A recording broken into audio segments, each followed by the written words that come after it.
आज की इस वीडियो में हम जो कवर करने वाले हैं वो कवर करेंगे हम किसे, मौलिक अधिकार।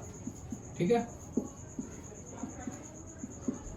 इंग्लिश में इसे बोलते हैं फंडामेंटल राइट्स। ये कहां से आए और भारतीय संविधान में इसका क्या प्रावधान है और भारतीय संविधान में इसका उल्लेख कहां कहां पर किया गया है, इन मौलिक अधिकारों के अंतर्गत कौन कौन से अनुच्छेद आते हैं, इसके बारे में हम सब कुछ यानी विस्तार से चर्चा करने वाले हैं। और आपके एंट्रेंस में इन मौलिक अधिकारों से रिगार्डिंग क्वेश्चंस आता ही आता है, आप प्रीवियस ईयर के क्वेश्चन पेपर देख सकते हैं। तो ठीक है, सबसे पहला पॉइंट मैग्ना कार्टा।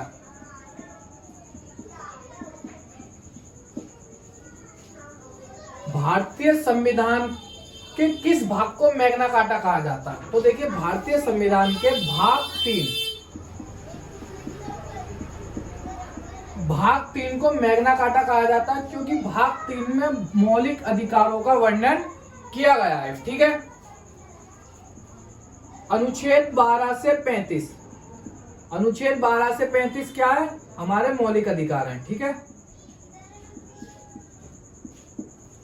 वर्तमान में मौलिक अधिकारों की संख्या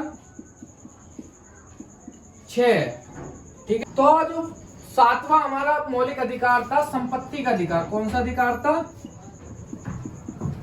संपत्ति का अधिकार।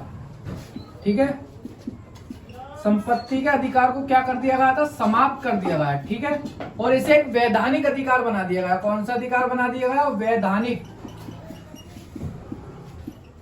वैधानिक अधिकार बना दिया गया। ठीक है, और इसे भारतीय संविधान के 300A में रखा गया। कहां रखा गया? भारतीय संविधान के अनुच्छेद 300A में रखा गया था। ठीक है, वैधानिक अधिकार बना दिया। अब आपको मैं कोई एक ऐसा क्वेश्चन दूंगा जिसमें आप बताइए कि भारत में 2 प्रकार के न्यायालय होते हैं, मतलब जो माने जाते हैं वो 2 प्रकार के माने जाते हैं। एक माना जाता है उच्च न्यायालय यानी हाई कोर्ट,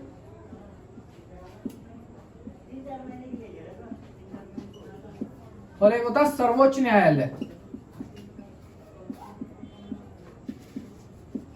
ठीक है, वह कौन सी स्थिति है कंपैरिजन टू सुप्रीम कोर्ट जहां पावर सुप्रीम कोर्ट की अपेक्षाकृत उच्च कोर्ट को यानी हाई कोर्ट को ज्यादा पावर होती है? वो कौन सी सिचुएशन होती है? तो देखिए, जो हमारे मौलिक अधिकार हैं वो कितने? 6 हैं। अब मैं आपको बताता हूँ 6 अधिकार कौन कौन से हैं। देखिए, पहला हमारा मौलिक अधिकार है समानता का अधिकार।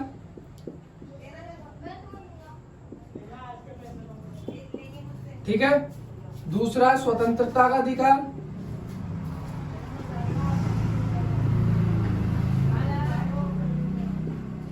तीसरा शोषण के विरुद्ध अधिकार,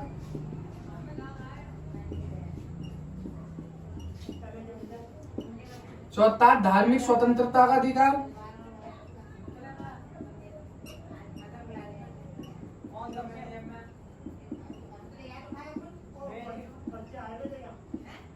ठीक है, 5वां है शिक्षा तथा संस्कृति का अधिकार,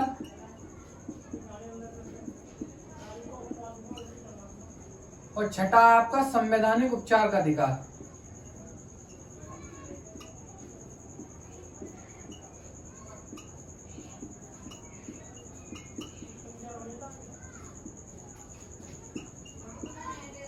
ठीक है, 1 2 3 4 5 6 आपके 6 ये मौलिक अधिकार हैं। पहले वर्तमान में 6 अधिकार हैं, पहले कितने थे? 7 थे, लेकिन संपत्ति का जो अधिकार था उसे समाप्त कर दिया गया और उसे वैधानिक अधिकार बना दिया गया, जिसे हमारे भारतीय संविधान के अनुच्छेद 300A में रखा गया है। ठीक है, अब ये हमारे 6 मौलिक अधिकार हैं। ठीक है, पहला है समानता का अधिकार, यानी किसी भी जाति का हो, किसी भी धर्म का हो, किसी भी वर्ग का हो, आपस में सारे लोग समान है। ठीक है, कानून के समक्ष समान है। सार्वजनिक नियुक्तियों में जो अफसर की समानता, जितनी भी समानता इक्वालिटी है, वो आपस में इक्वल होंगे। कितने भी लोग हो, कैसे भी काम हो, वर्क हो, कुछ भी हो, आपस में सब इक्वल होंगे। दूसरा हमारा स्वतंत्रता का अधिकार है। ठीक है, तीसरा हमारा शोषण के विरुद्ध अधिकार है। चौथा हमारा धार्मिक स्वतंत्रता का अधिकार है। आप अपने इच्छा अनुसार किसी भी धर्म, किसी भी मजहब, किसी भी पंथ को मान सकते हैं। कोई आपको फोर्स नहीं करेगा कि आप ये करिए या वो करिए, ठीक है। पांचवा आपका शिक्षा तथा संस्कृति का अधिकार है। छठा आपका संवैधानिक उपचार का अधिकार है। ये सबसे मेन और इम्पोर्टेंट अधिकार है। अनुच्छेद 32, ये कौन सा अधिकार होता है? अनुच्छेद 32, इसे संविधान की आत्मा कहा जाता है। अनुच्छेद 32 को संविधान की आत्मा कहा जाता है क्योंकि इसे संवैधानिक उपचार का अधिकार है। इसके अंतर्गत अगर आपके ये 6 के 6 अधिकार, कोई भी आपके 6 अधिकार जो मौलिक अधिकार है वो आपको कोई छीनता है तो उसके विरुद्ध आप डायरेक्ट कहाँ जा सकते हो?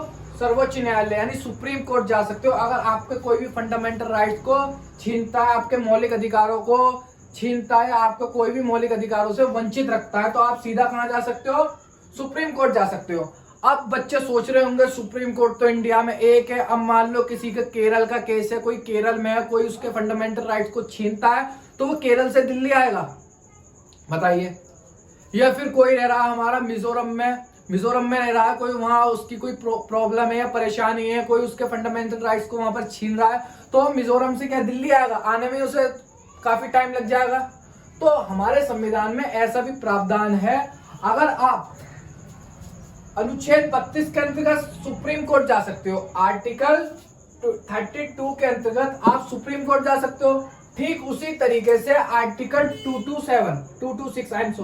226 के अंतर्गत अनुच्छेद 226 ये कहता है अगर आपके मौलिक अधिकारों का हनन होता है तो उसके लिए आप हाई कोर्ट भी जा सकते हैं। हर स्टेट का अपना अलग हाई कोर्ट होता है। अगर मान लो किसी के लिए सुप्रीम कोर्ट आना पॉसिबल नहीं है तो वो सीधा अनुच्छेद 226 के अंतर्गत हाई कोर्ट भी जा सकता है, ठीक है। हाई कोर्ट में भी उसके मौलिक अधिकारों का जो हनन हो रहा है उसके रिगार्डिंग याचिका दायर कर सकता है, ठीक है। ये हमारा आर्टिकल 226 यानी 226 कहता है।